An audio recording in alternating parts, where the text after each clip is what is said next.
This morning on NNN AM. I never thought that in my country there will be war. Ukrainian families in Chicago worry about the future of their country from half a world away. We speak with them straight ahead. I was not happy. Masks off if you want. The University, Evanston, and Chicago lifting their indoor mask mandate in most places. But what does that mean for immunocompromised students? Plus, with food insecurity on the rise in Cook County, we'll talk with one local community center delivering nutritious meals to Evanston's children. And later, the story behind the people who make Evanston's streets look their best. All that and more this morning on a special edition of the Northwestern News Report. It's your news right now.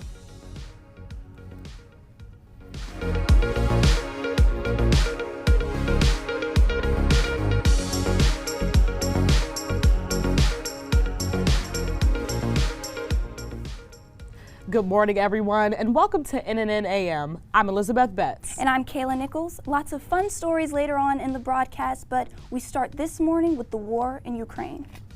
At least 1.2 million Ukrainians have fled their homes since Russia's invasion of the country. Some of those Ukrainians will be arriving in Chicago, welcomed by their loved ones. NNN's Melina Halkia talked to the Ukrainian families in Chicago who are worried about the future of their country.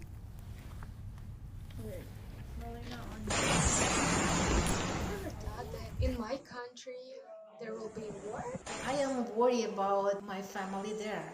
Maria Klimchuk prays every day for the war in Ukraine to end, for Russia to stop invading her homeland. It's a freedom for free people, and they will fight till the end.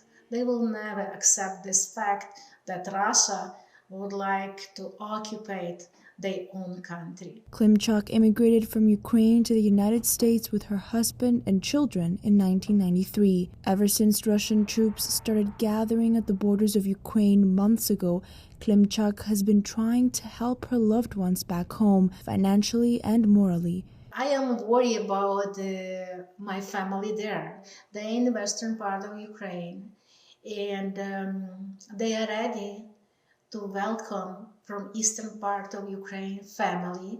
Russian troops invaded Ukraine a few weeks ago. Since then, explosions can be heard from the capital of Kyiv. My niece, she said, well, my child is terrified. We're terrified. We're hearing the bombs and the shellings very close to our house. At least 351 civilians are confirmed to have been killed and another 707 wounded, including children. It's very difficult to imagine it's a real life, but I am trying to cope. Helena Parasuk-Sarancha's children and grandchildren are back in Ukraine. Our priests and all Ukrainian community, they just cry. They just pray about peace. The Ukrainian village in Chicago, home to about 15,000 Ukrainians, has been supporting each other and their loved ones through vigils and demonstrations. And it is a sort of support. We can't do anything else. We can send them money, or we can support them morally. Ukrainian pride is reflected in these community events. I know my nation is a big and brave. They're not leaving Kyiv. While some are ready to fight, at least 1.2 million Ukrainians have fled their homes, and families in Chicago are ready to welcome them. With its long history and 4 waves of migration starting late 19th century, the Ukrainian village in Chicago is expecting a 5th wave of Ukrainians after the invasion. You only pray that war will finish tomorrow in 1 hour, in 2 hours.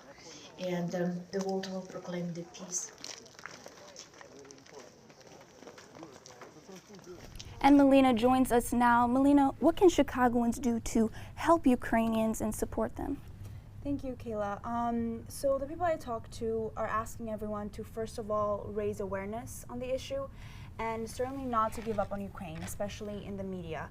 And then regarding humanitarian aid, everyone can help by donating money through the Ukrainian Congress Committee online on their website. All right, thank you so much for your reporting on the story, Melina. Elizabeth? Thanks, Kayla.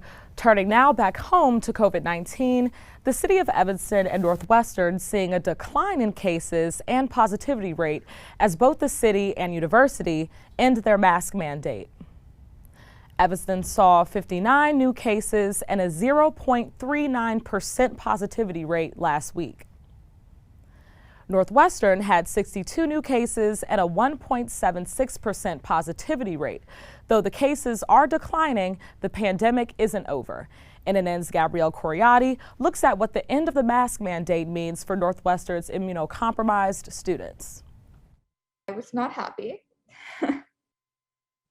I was upset and kind of afraid. Hannah Trevally Peacock is an immunocompromised student on campus. And for students like her, the end of the mask mandate in non-classroom spaces, a step forward, feeling like a step back. I already didn't go to a ton of spaces other than like classes and the dining halls and my dorm. But now I kind of just go to those spaces. Dr. Kalila Gates, a pulmonary and critical care physician at Northwestern Medicine, says communication between the university and immunocompromised students is key. To be an open dialogue with the powers that be, the powers that make decisions. This is what I need to keep myself safe. In a student government meeting last week, Northwestern Vice President of Student Affairs Julie Payne Kirschmeyer discussing the university's obligation to immunocompromised students, saying, trying to reinforce the message of mask optional, not to say everybody just take them off, but trying to create an environment where masking is the norm. Like, we don't have people coming up and saying, why are you wearing a mask, and getting mad about it. Without a mandate, many continue to mask up. You have no idea like who on campus is immunocompromised or who is going to be affected. But no requirement leaves at-risk students choosing between feeling unsafe or going without systems they may need. Even if they had just kept the mask mandate in like libraries and Norris. NNN's Gabrielle Coriati joins us now in the studio. Gabrielle, can you tell us about what Northwestern has planned for COVID precautions at the start of spring quarter? Yeah, so Northwestern, even though they canceled the mask mandate for now, have yet to fully decide on what their plan is for when we return for spring break. They've said that they're going to evaluate depending on the COVID case levels, both on campus and in the surrounding areas, but they will be requiring one test at the Jacob Center for all students when they return from break. Now, we've seen in the past that sometimes this ends up meaning turning into a second test or a third, depending on how cases fall, but as of right now, they're requiring at least one. And Vice President of Operations Luke Fagora actually just sent out an email a short while ago, earlier today, or late last night, saying just that they will allow take-home tests once again. They canceled take-home tests earlier this quarter because of a lack of supplies, but they want students to be able to test over break, so those will be an option for students before they leave campus. Okay, thank you, Gabrielle. Kayla, back to you. For 30 straight hours, Northwestern students danced the night away to raise $580,778 this weekend. The first time back in the tent in 2 years, Northwestern University Dance Marathon raises money annually for a chosen organization. This year, students danced for Chicago Youth Programs and Evanston Community Foundation. Chicago Youth Programs aims to improve opportunities for youth in Chicago, and Evanston Community Foundation looks to build a more equitable and inclusive Evanston. To keep their groove, NUDM splits the night into 10 themed blocks like Purple Palooza, Beach Tent Summer, or Wildcat Country. Nothing could stop their dancing feet. A storm Saturday night moved students out of the tent and into Norris, where they finished out their final moves. Northwestern's multicultural student affairs spaces reopened Thursday following a threat found in the Multicultural Student Center 9 days earlier. The threat written on a whiteboard read, quote, "I am insane. Also, I have a gun." The center's student office assistants called university police to the scene following its discovery. The Multicultural Center, the Black House, and the Gender and Sexuality Resource Center closed as a precaution until the university determined there was no ongoing threat. In an email to students, university leaders denouncing the act of intimidation and recognized that the threat came less than a month after more than a dozen bomb threats at historically Black colleges and universities. Coming up, how Northwestern religious groups are encouraging inclusion and diversity. Don't go away, we're just getting started here on NNN AM.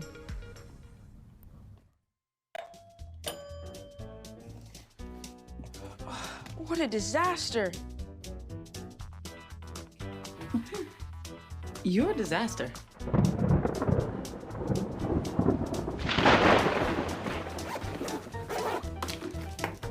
This is a disaster. You can't be ready for every little disaster, but you can prepare for a big one. Make an emergency plan today.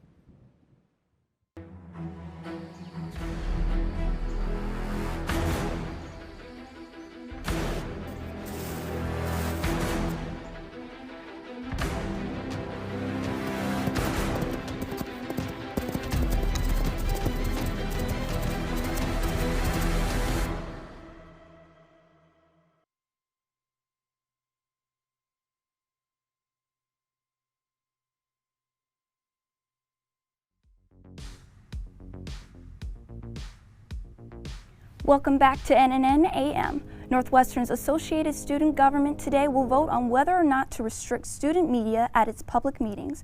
NNN's Andrew Rowan reports. The Associated Student Government will vote on amendments today to its code that place restrictions on student journalists with the goal of protecting attendees. The new rules allow senators to vote to make a portion of a meeting private, where it is open to the public but off the record to journalists.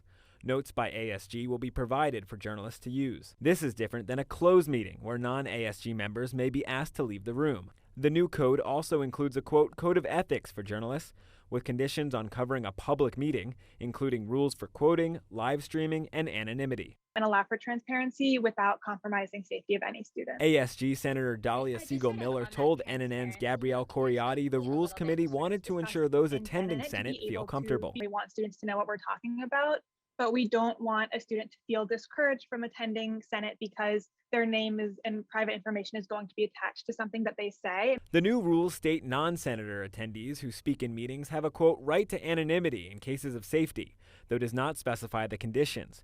For elected officials wanting anonymity, they should talk with the publication and parliamentarian about their safety. Regardless, the new code says consensus among ASG, press, and the student must be reached to, quote, resolve any disagreement over student anonymity. Medill Dean of Journalism Charles Whitaker says he appreciates ASG's desire to protect students from harm, but says how anonymity is determined under the proposed rules is really a slippery slope and can ultimately result in just shutting down the press completely. At the start of the quarter, ASG proposing a revision to the same section of code, stating recording and documenting of Senate meetings is not permitted unless a 2/3 majority declare a meeting open to the media. While they write accountability is critical, ASG says allowing documentation, quote, can contribute to the policing and surveillance of marginalized students. In response, campus publications, including NNN, sending a letter to ASG leaders stating strong opposition. ASG tabling the amendment, meeting with publication leaders and activists before presenting these new guidelines, which they will introduce at a Wednesday night Senate meeting. Hearing everybody's rationale behind what they were pushing for helped us to make a more holistic and fair suggestion for Senate. Whitaker says the exchange of ideas, that's best done in the open and not under the cover of anonymity. We want to reiterate that NNN does have a stake in this debate. Our position is that ASG should seek alternative ways to gather student feedback without limiting journalists in a public forum. We'll continue to follow this story.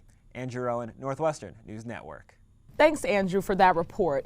Religious communities on campus are making attempts to encourage inclusion and diversity from within their organization. Ellie Skelly is here with the story. Ellie, good morning. Good morning, Elizabeth. Yeah, these religious groups on campus are really dedicating and making an effort to encourage inclusion and diversity within their organization. I talked to members from Hillel, the Muslim Cultural Students Association, and United Christian Ministries, and they're all emphasizing this message of inclusion and diversity within their organizations.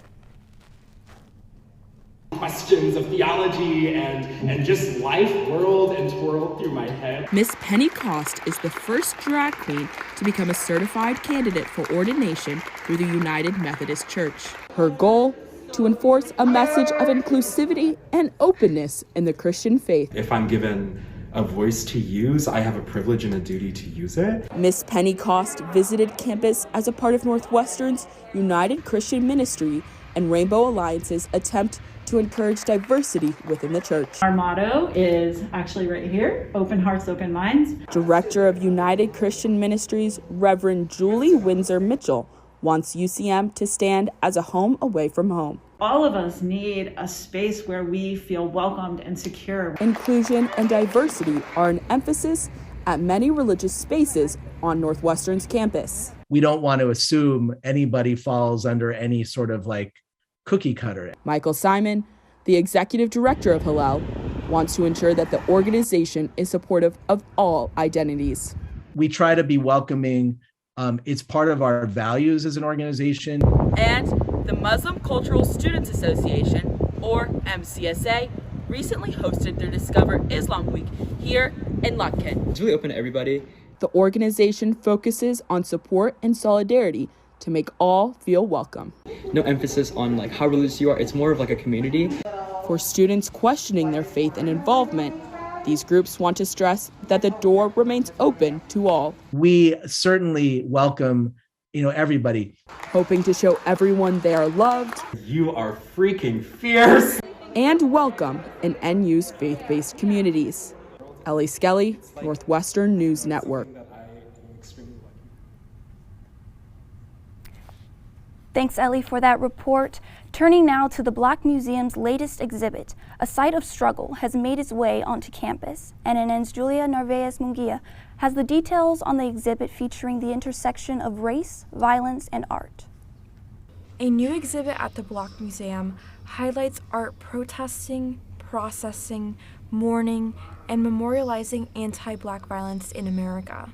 The exhibition is to showcase how this violence that we're still grappling with in our present moment is part of a long history in the United States, and artists have been grappling with this as an issue. A Site of Struggle captures racial violence in the U.S., from anti-lynching campaigns to the founding of the Black Lives Matter movement. So the exhibition is a result of about 6 years of research, development, and planning. Janet Dees, curator of the exhibition, says that the project took years to put together. While it may seem like it's in dialogue with our current moment, but it wasn't necessarily inspired solely by it.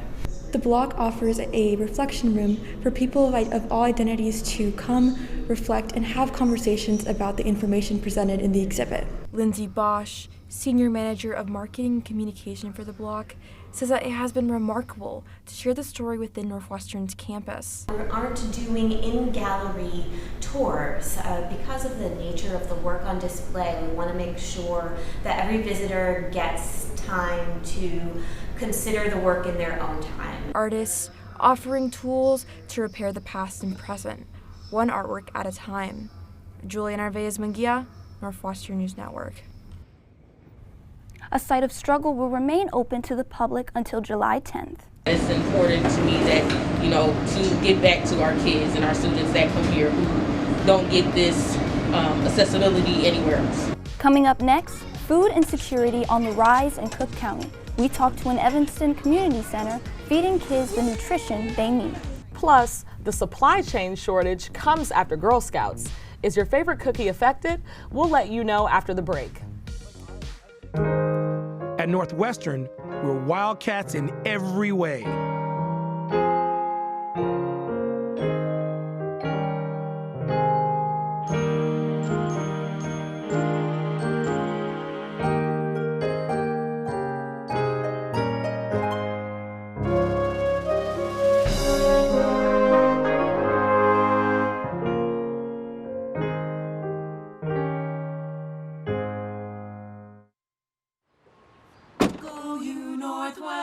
Northwestern break right through that.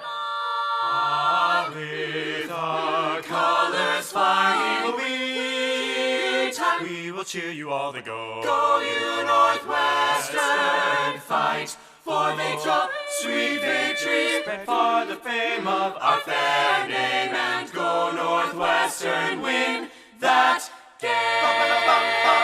Go Cats! At Northwestern University, we are pioneering innovation and achieving excellence across every imaginable discipline.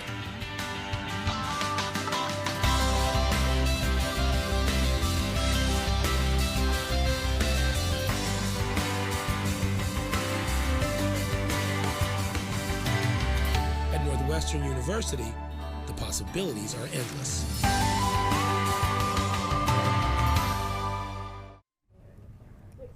Food insecurity is on the rise in Cook County, from 9% of households in 2019 to 12% in 2021, according to a Feeding America study. NNN's Lily Wolfson has the details on an Evanston community center feeding local kids. The Fleetwood Jourdain Kitchen is one of the only places in the 5th Ward serving free, nutritious meals. We're trying to move into the right direction of getting these food items to the people here in the 5th Ward, since there isn't an actual store that can do that. Brianna Jenkins works at the center providing dinner for kids in the neighborhood. Many of them do kind of need this meal prior to going home. Jenkins says most kids they serve wouldn't otherwise have a full dinner. It's important to me that, to give back to our kids and our students that come here who don't get this accessibility anywhere else. The kitchen runs year-round, 5 nights a week. Martin Mancera has been a supervisor for the program for 18 years. Some of these kids don't know any better than just McDonald's or Burger King. Mancera curates the menus, cooks, and serves the food, striving to make each meal balanced and healthy. We try to make something different every day. Recreation manager Kenneth Cherry says finding nutritious ingredients in the 5th Ward is difficult. Junk food is easy to come by. You can go to the gas station, the drugstore, and get junk food. That's easy. The staff aren't the only ones happy to see fresh produce. Yay!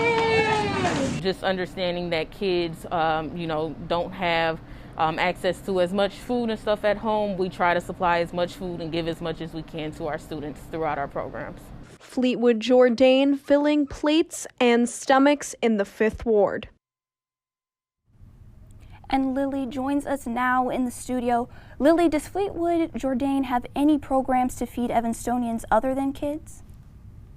They do. At the end of this month, the community center will start harvesting out of its garden, and it'll have fresh produce available to Evanstonians of all ages weekly. Thanks, Lily. Now to downtown Evanston, a new spot will be opening in the empty storefront that once housed NU student favorite Andy's Frozen Custard. Elephant and Vine, a vegan fast casual restaurant, will open next week. The restaurant comes from owner C.D. Young, who runs Spirit Elephant, a similar spot in Winnetka. According to their Instagram, Elephant and Vine will feature popular favorites from Winnetka restaurant, including the meatless Zero Clucks chicken sandwich and buffalo cauliflower. Their grand opening is scheduled for next Thursday, March 17th, and for more information on what to expect, you can check out their Instagram at Elephant and Vine. Back here on campus, Northwestern students juggle a lot. Classes, extracurriculars, jobs, but when it comes to meals, students living off campus without meal plans are on their own. NNN's Talia Kelman spent some time in the kitchen to see how students make sure they can get their calories in. Weinberg Jr. Lev Perlman makes cooking a top priority. I spend an enormous amount of my time in the kitchen. While Perlman enjoys preparing their own meals, they learn to cook out of necessity. Fall of my sophomore year, I studied abroad in France, and it was like, oh, I can't cook I can't eat out. There's no meal plan. And so I was like, well, I guess I have to, cook for myself. Dr. Stephen DeVries, a preventative cardiologist at Northwestern Medicine, says cooking for yourself is great, but focusing on what you eat is equally important. How you eat affects so many things. It affects your mood. It affects your mental clarity. It affects sports performance. Dr. DeVries also runs the Gaples Institute, a nonprofit that educates the public and doctors about nutrition and lifestyle.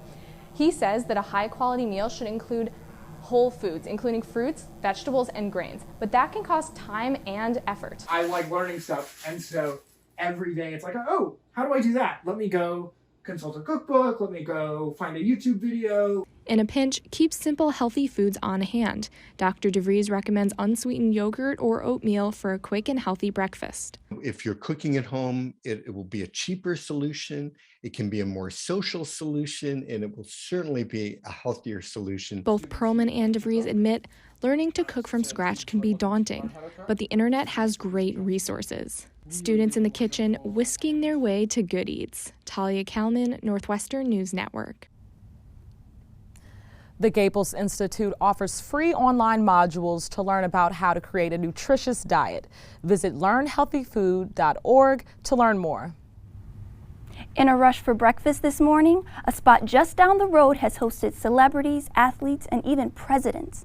NNN's Braden Spate takes us behind the counter. Clark's off-campus has been a staple in Evanston for over 30 years. Decorations in the entryway signal its closeness to campus. Our clientele seems to be the same, but he says he does notice new clients, so new customers coming in. Trinidad Ochoa has worked here for 22 years.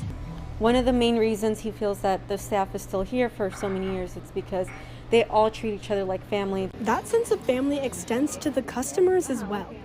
Clark's Instagram displays dozens of photos of students, coaches, and Evanston residents. We've had students who come in here with their families, and we get to know their parents, their siblings, and it's interesting how they always choose us because they know that, we're welcoming not just students, but everyone. The most popular meal here? Well, it's a bit of a toss-up. I would have to say the skillets. My favorite one would be the Hollywood, just because I like avocado. The specialty for most looking is the omelets and pancakes. Lazaro Sanchez has been a chef for 15 years and loves to craft new recipes for the menu. Like the food, the people doesn't like to eat it. A neighborhood breakfast spot, giving students a reason to get out of bed. Braden Spate, Northwestern News Network. Thanks, Braden, for that report. Well, if you're having breakfast this morning, you might not be alone in enjoying a glass of milk. A new Instagram called Milk GDs of Northwestern are promoting those who enjoy a cup of milk at any meal. It's especially notable because studies have shown students drink less milk when they get to college. And though the Instagram account is in good fun, campus dietitian Lisa Carlson says there are many benefits to adding a glass to a meal. Protein, it's fortified with vitamin D and vitamin A. It also has a good amount of potassium that's good for heart health and a whole lot of other vitamins. So it's not something to take lightly of getting rid of milk in the diet. It's not a bad thing to bring back. Northwestern Dining says they go through about 500 gallons of milk per week. And while that may sound like a lot, it works out to be about roughly 2 cups per week for the students on the meal plan. Yeah, we're going to change it during VO, but like...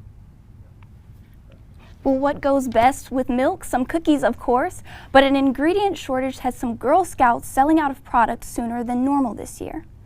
One new cookie was hit particularly hard. The Girl Scouts' new Adventureful, a brownie-like cookie, each council limited to only 7% of the minimum planned initial order. Also, Girl Scouts were asked to have customers order the new cookies online and have them shipped directly to their homes. Well, Kayla, I used to be a Girl Scout, so when they got rid of Savannah Smiles, I was really kind of hurt by that, actually. Yeah, I was also a Girl Scout in elementary school. We never talked about that. Never talked about that. Yeah. We have to. Well, coming up after the break, heavy concrete might not seem like the obvious choice for building a canoe, but McCormick students are up for the challenge. Plus, a look at the 100-year history of the L train when NNN AM returns.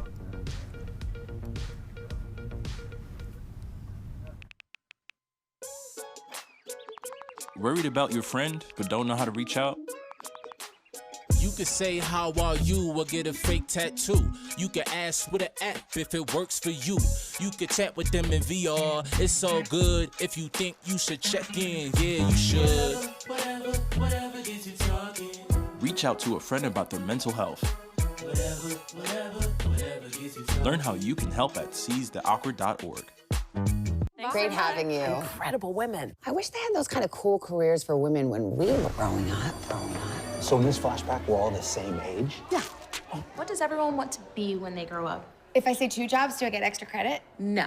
I want to make immersive video games. I want to revolutionize 3D printing. I want to analyze data from the cloud. I want to be a meteor. You mean meteorologist? No. That's great, Al. Follow your dreams. For the record, I was a baby in the 70s.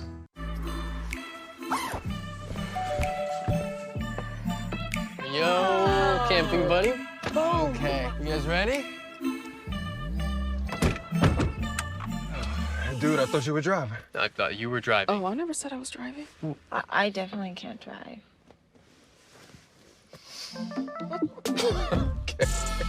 If you're high, just don't drive. It's illegal everywhere. If you feel different, you drive different. Last week, Brandon met a girl on a dating app. One day after work, he finally found the courage to ask her out. No answer. He started to panic. Was he being too pushy? Maybe it was too... Hey, sorry I didn't respond. I was driving. I would love to go on a date. How does tonight sound? Brandon tried to play it cool, but inside he knew. A girl so smart, so responsible. She must be a keeper.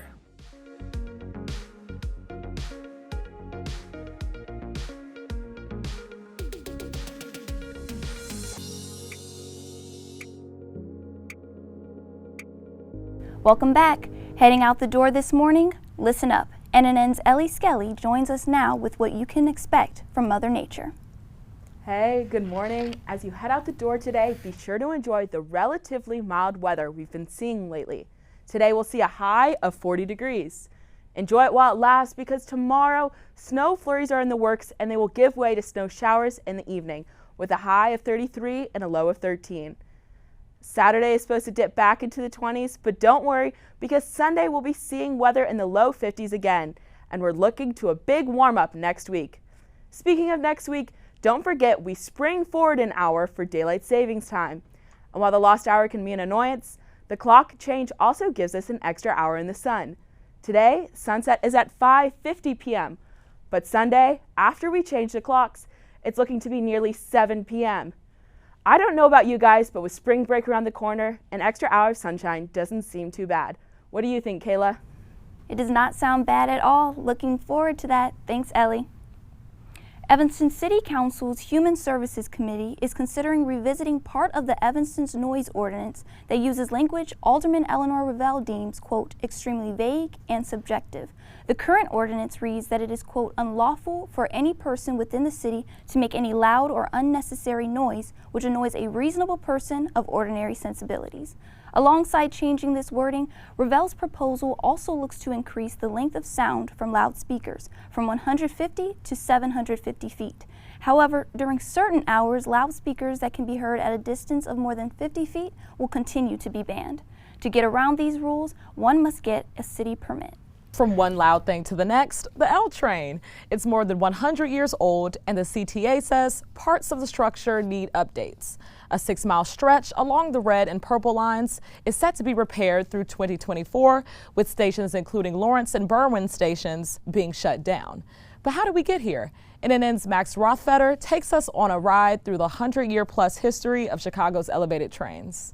The modern network of trains runs over 200 miles of track, but it started with just a 3.6-mile strip in the 1800s. The first was the South Side Rapid Transit. Companies had been fighting for the rights to build an elevated train in Chicago since the 1870s, but it wasn't until the 1890s when 4 companies, the South Side Elevated, the Lake Street L, the Metropolitan West Side L, and the Northwestern L, all connected by the loop, began operations. But they were separate companies until 1913 when magnate named Samuel Insull, who ended up owning the elevated system, all 4 companies. Under Samuel Insull, the different routes were merged into one system, which saw a period of tremendous growth, including the Ravenswood and Albany Park expansions. That's really the heyday of the elevated, and they're expanding out into neighborhoods.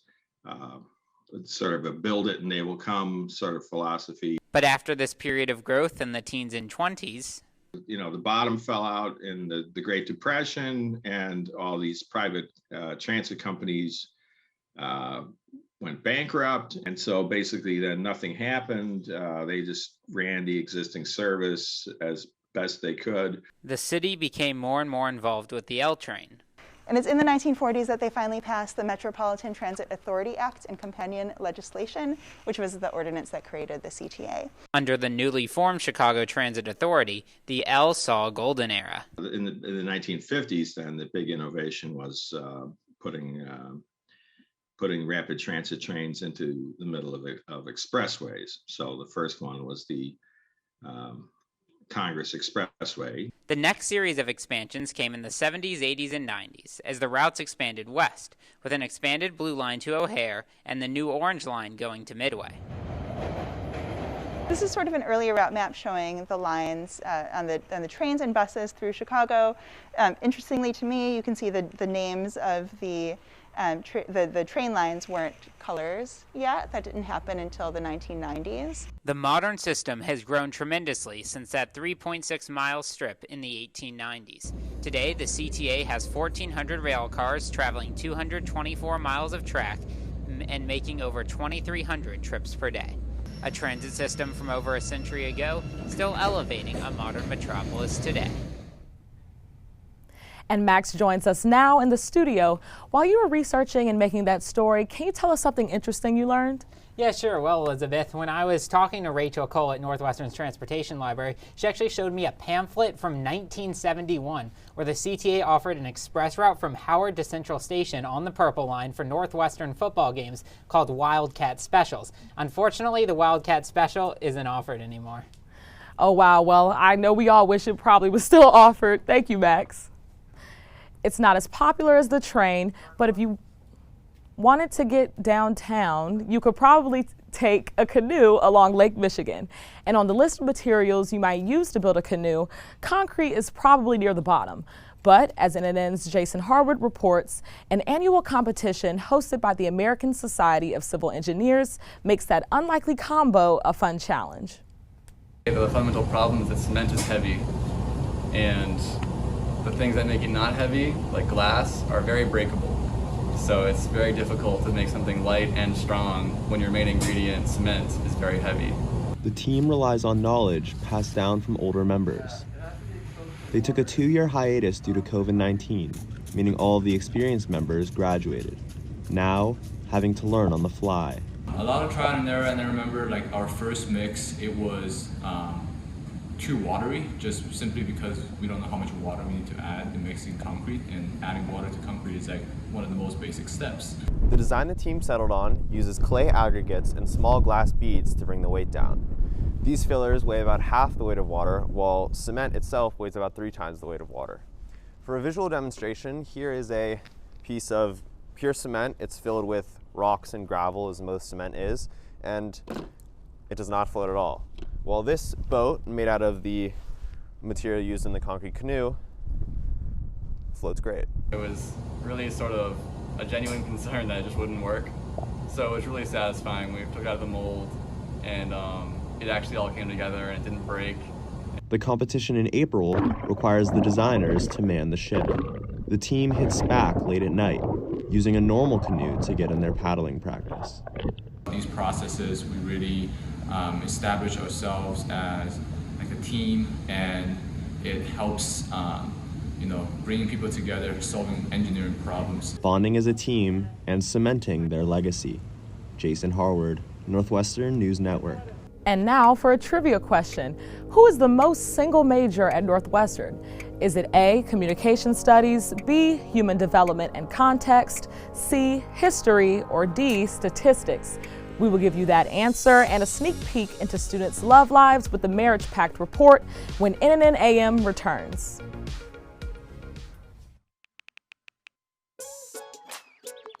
Worried about your friend but don't know how to reach out? You could say how are you or get a fake tattoo. You could ask with an app if it works for you. You could chat with them in VR. It's so good. If you think you should check in, yeah, you should. Whatever gets you talking. Reach out to a friend about their mental health. Whatever gets you talking. Learn how you can help at seizetheawkward.org. Great having you. Incredible women. I wish they had those kind of cool careers for women when we were growing up. So in this flashback, we're all the same age? Yeah. What does everyone want to be when they grow up? If I say 2 jobs, do I get extra credit? No. I want to make immersive video games. I want to revolutionize 3D printing. I want to analyze data from the cloud. I want to be a meteor. You mean meteorologist? No. That's great, Al. Follow your dreams. For the record, I was a baby in the 70s.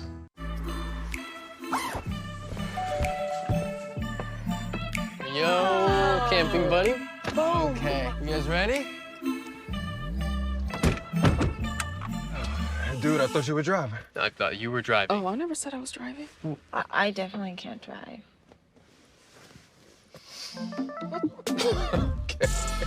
If you're high, just don't drive. It's illegal everywhere. If you feel different, you drive different. Last week, Brandon met a girl on a dating app. One day after work, he finally found the courage to ask her out. No answer. He started to panic. Was he being too pushy? Maybe it was too... Hey, sorry I didn't respond. I was driving. I would love to go on a date. How does tonight sound? Brandon tried to play it cool, but inside he knew. A girl so smart, so responsible. She must be a keeper.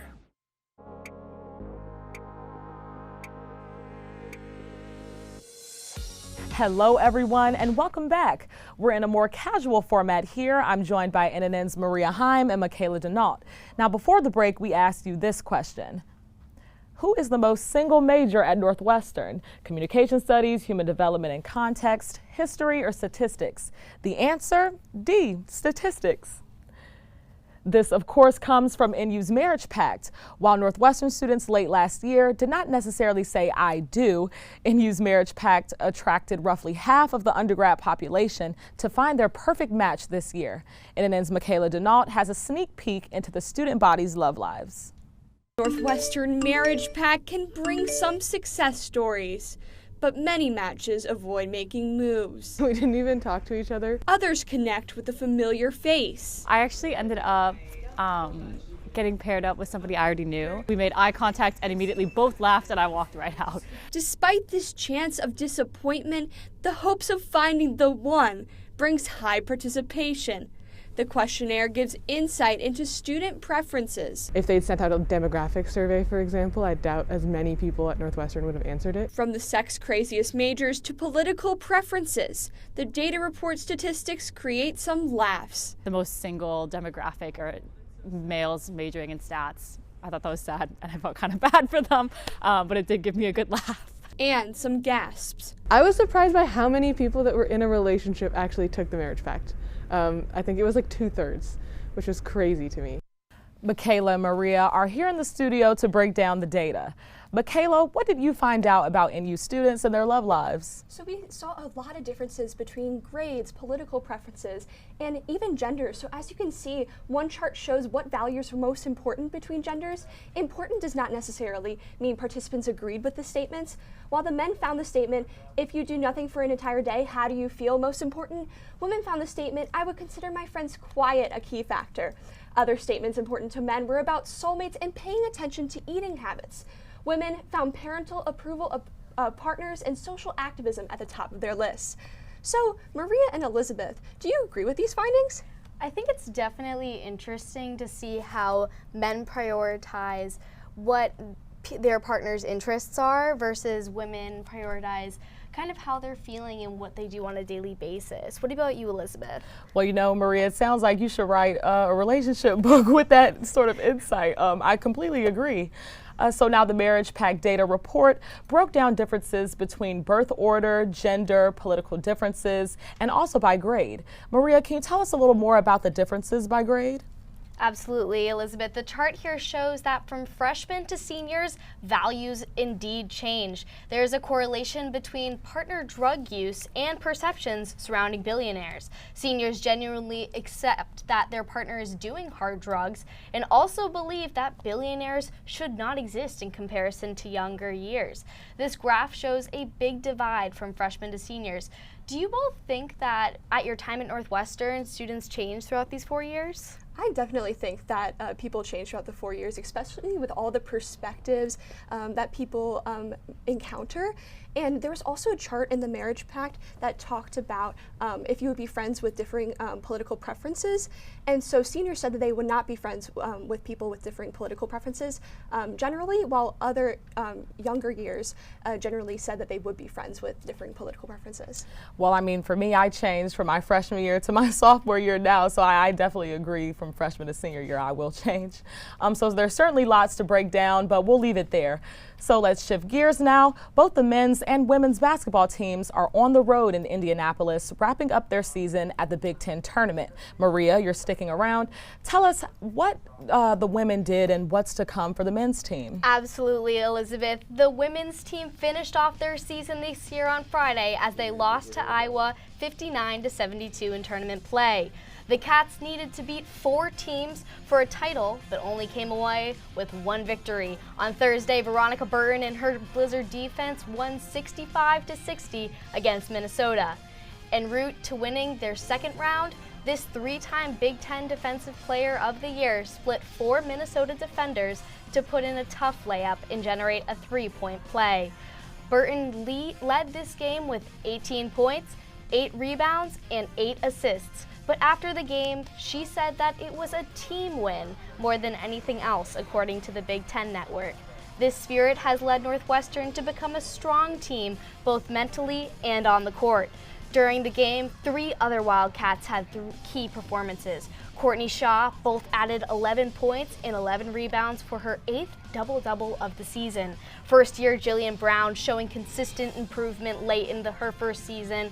She added 11 points and hit a crucial 3-pointer in the third quarter when Northwestern needed it the most. The Golden Gophers and Wildcats battled it out until the last second in the fourth quarter.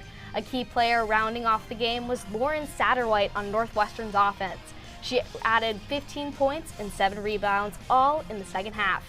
Burton said that she just brings the team together and someone everybody wants to be around, according to Northwestern Athletics. In the last 3 minutes of the game, Northwestern was down 55-56, but Leah Hartman hit a crucial 3-pointer to keep the Cats alive. This win against Minnesota led the Cats to face the Hawkeyes yesterday.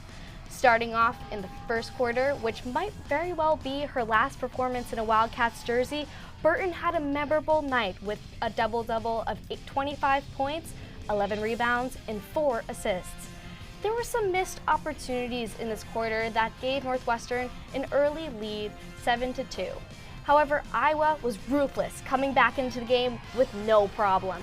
The battle between Burton and Iowa's Caitlin Clark, something, Elizabeth, that we've seen all season long, as a call and response between momentum and as both matched each other's plays. Unfortunately for the Cats, Clark found her stride, hitting back-to-back 3-pointers to give Iowa its first lead of the game. This point helped them go into the locker room 32-31 in the lead. The Hawkeyes would come out for the second half, guns blazing. They scored 6 unanswered points before the first timeout of the half. Northwestern's Satterwhite would respond to this energy by hitting 2 consecutive 3-pointers. But this was not enough, as Gabby Marshall and Kate Martin on Iowa's offense pushed the Hawkeyes even further ahead with the score as 52-44 with less than 3 minutes remaining in the third quarter. As they start off the fourth quarter, slowly but surely Northwestern found themselves in a trap as all points were scored by the Hawkeyes, increasing their margin to a lead of 14. Burton tried her best to make a dent in expanding the margin between the two teams, but the Cats didn't come close enough. Let's take a look at that final score against Iowa again. Northwestern would leave Indianapolis losing 72-59. The men's basketball team is in big tournament play, which begins tonight in Indianapolis. So as a lot is happening as the basketball season comes to an end, but don't forget you can tune into Sports Night on Thursdays at 7 p.m. Central. Thank you, Maria, and go Cats! Well, St. Patrick's Day is in a week. How are Evanstonians planning to celebrate the Irish tradition? Coming up after the break.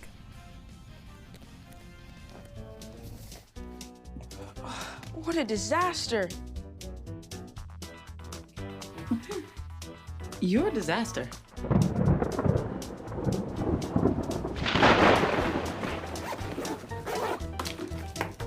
This is a disaster. You can't be ready for every little disaster, but you can prepare for a big one.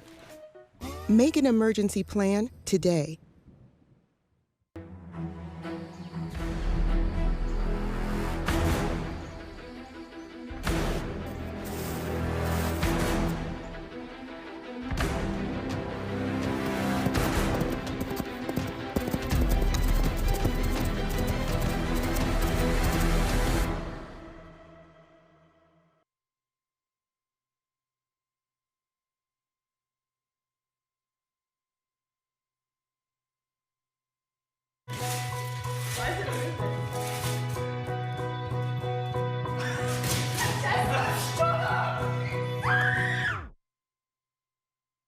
Resuming moments like these starts with protecting our kids against COVID-19 and dangerous new variants.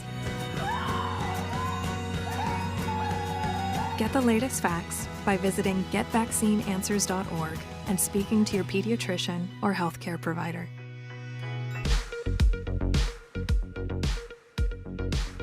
Welcome back to NNN AM. Businesses by Welsh Ryan Arena thrive during football season, but do they fare during the off-season? NNN's Liz Castello stopped by a fan favorite to check in. Mustard's Last Stand, a family business owned by Evanston Starkman family for over 50 years, flourishes during football and tailgate season, but also in the winter. Before the last basketball game of the season, sports spectators clustered at Mustard's. I can't imagine getting in there before a noon kickoff, but it's nice to get in there before a basketball game. Coming up with new ways of attracting customers during other sports seasons, it all starts in the garage. We call it the executive suite. During football season, visitors can rent out the space for pre-games and catered events. 90% of our renters are from the town where the game is coming from. Now, updating the suite to host guests during other times of year. This is our development year. But Mustard's biggest challenge, figuring out a way to connect with students. We would like to get more involved with Northwestern. Still, locals consider the restaurant a staple in the community. I've been coming to Mustard since I was probably 10 years old. Oh man, it sounds like 50 years ago. The Starkman family tries to reach Evanstonians through Mustard's social media presence, launching Featured Food Friday, a Facebook challenge bringing their account views from 300 to 19,000. We started getting people guessing.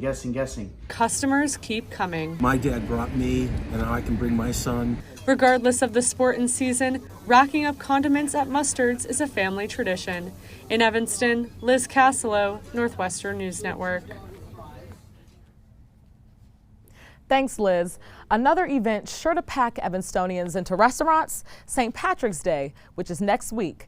NNN's Sabrina Carson reports how Evanstonians are getting into the Irish spirit. Irish food, music, dancing, Guinness, and stout. The St. Patrick's Day festivities are back at the Celtic Knot. Experience that joy together. It's great. The traditional Irish hoolie returning right here to Evanston's Irish pub for the first time in 2 years. We missed it, and we missed the joy of it, and we missed the community and our friends and the people who loved being here. St. Patrick's Day celebrations resuming across the city, not just at the Celtic Knot. Our day of real shutdown came on St. Patrick's Day 2 years ago. Prairie Moon, an American restaurant in downtown Evanston, changes up their menu during the holiday. We kind of adapt a little bit of the more traditional Irish to what we're doing here in the United States. Bringing back Irish tradition, an excuse to celebrate together. It should be a good time. It should be fun, lively, and hopefully we'll get a good crowd. And across town, Peckish Pig is also cooking up some good old Irish luck. We're just offering these things because I used to make them on a regular basis, and I think I'm quite good at making them. And people like them, and they ask for them, so I put them on. Offering up Irish dishes, live music, and a needed change of pace. There has been a lot of tension throughout the COVID where people have been worried and upset, so it'd be nice to see everybody coming out in a different atmosphere. Celebrations like the pot of gold at the end of the rainbow. Sabrina Carson, Northwestern News Network. Thanks, Sabrina. So, Kayla, are you going to see the river dyeing ceremony? You know, it would be really fun. We never celebrated St. Patrick's Day growing up, so I might have to take part. Okay, well, coming up, our own Logan Schijano takes a ride with the crew that keeps Evanston streets clean when NNN AM returns. At Northwestern, we're Wildcats in every way.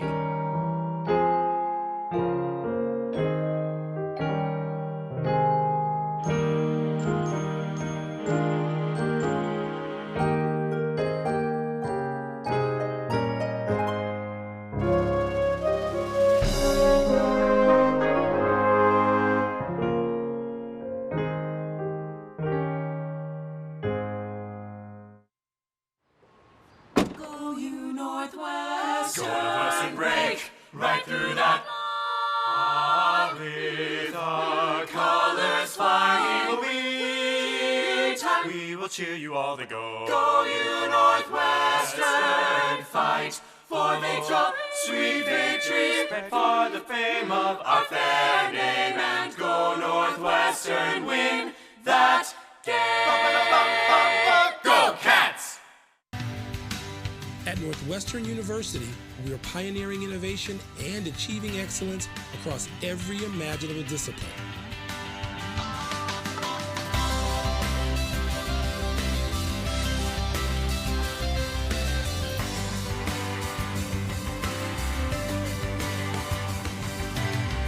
At Northwestern University, the possibilities are endless.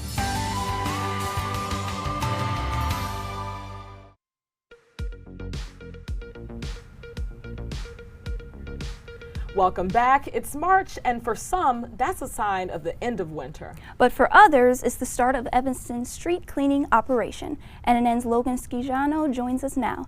Logan, I heard you got to ride along with the street cleaners the other day. I sure did, guys. It was a bit of a bumpy ride through the streets of Evanston. I was a little nervous at first because it was snowing and the driver was sitting on the right side of the vehicle, but I quickly learned a lot about how the street cleaning operation in Evanston works and just how important it is to the city. We're going to start down on Ingleside. It's shift number 2 on the day for 12-year street cleaning veteran Andrew Watkins. The streets we're doing today, they're called Monday streets. Watkins and 2 of his co-workers clean every road in Evanston multiple times from March to December. I like driving. It's fun. Evanston houses its fleet of street cleaners at its service center on Ashbury Avenue. The city's recycling and environmental supervisor, Kevin Johnson, coordinates the operation. There's 4 zones in the city. Timing is everything. I kind of got it perfected. These 3-wheeled vehicles remove all kinds of debris from the curb. You'll see a main broom. Once that front hopper is filled, our operator will either load onto a dump truck or we'll bring it into our city yard. The job doesn't come without obstacles. From parked cars, this is gonna be horrible, to Monday's morning snow. Normally, downtown Evanston is no more than 2 loads. Well, because of the snow and the slush that was down there, I had to do it 5 times. There's never a dull moment on the road. It can be stressful, but you gotta learn how not to let the stress bother you. So you know how it works, but why should you care? Well, 2 main reasons. Obviously, street cleaning is important for aesthetic reasons, but also it keeps debris like leaves and water bottles and wrappers and other things out of our sewers. Keeping trash out of our stormwater system and our sewer system prevents it from getting into the ecosystem as a whole. When it's cleanup day, adhere to the signs. Move your car away from the cleaner's line. And don't try any funny business. It's recording everything. Because this vehicle has eyes, and you could get fined. The whole entire month of March, all we really do is give out warning tickets. But after that, $75 per violation. For the cleaning team, it's less about ratting out residents and all about working together to keep the city at its best. I'm a true Evanstonian, and I enjoy the fact that I can help out the community that I was raised in. On the streets of Evanston, Logan Schijano, Northwestern News Network. Thanks, Logan, for that fascinating feature about those who keep our city running. You know, the street cleaners, they're really doing God's work. I mean, definitely, like you heard there, I mean, it's helping the community. And I mean, how about the rest of our show? I mean, shout out to Logan for just going into that subject that we don't really think about. Honestly, I loved all the stories to St. Patrick's Day, Yes. you know, even Ukrainian updates, all of that stuff. Yeah, definitely a whole variety. And we hope that that was a great start to your morning. That's all we have for today. Thank you for joining us this morning on NNN AM. I'm Kayla Nichols. And I'm Elizabeth Betts. Have a wonderful day, and we'll see you next quarter.